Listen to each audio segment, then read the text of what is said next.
Эти фары стали частью легенды ралли. Знаешь ли ты, почему они изменили подход к автомобильному свету?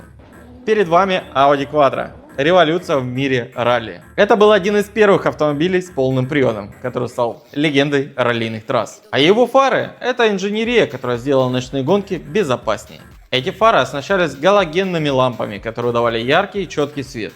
Они помогали гонщикам видеть даже в самых экстремальных условиях. А стекло фар имело защитное покрытие, которое выдерживало удары камней на высокой скорости. Audi использовали дополнительные раллийные прожектора, которые включались ночью и создавали яркий световой коридор. Хочешь разбираться в фарах и научиться работать с ними?